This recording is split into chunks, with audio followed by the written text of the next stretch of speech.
અને હવે વાત અન્ય સમાચારોની કરવી છે। જૂનાગઢની પોદાર સ્કૂલની અંદર નનામાં ફોનથી દોડધામ મચી જવા પામી છે।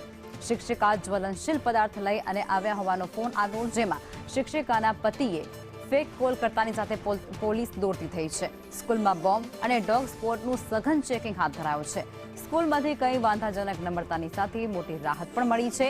પતિ અને પત્ની વચ્ચે ઘણા સમયથી અણબનાવ ચાલી રહ્યો છે। પત્ની સાથે બદલો લેવા માટે પતિએ આ કર્યું હોવાનું સામે આવી રહ્યું છે।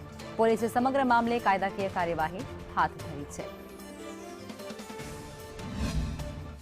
જૂનાગઢ પોલીસ કંટ્રોલ રૂમમાં એક અજાણ્યો ફોન આવ્યો હતો અને પોદાર સ્કૂલમાં એક મહિલા છે તે જ્વલનશીલ પદાર્થ લઈને પ્રવેશી હોવાના સમાચાર મળતા પોલીસ સફાળી આવી હતી અને સમગ્ર સ્કૂલને જે છે તે ચેકિંગ કરવામાં આવ્યું હતું। તમામ બાળકોને સુરક્ષિત રાખવામાં આવ્યા હતા। તમામ જે સર્ચ ઓપરેશન કરવામાં હતું, ખાસ કરીને બોમ્બ સ્ક્વોડને પણ અહીં બોલાવવામાં આવી હતી।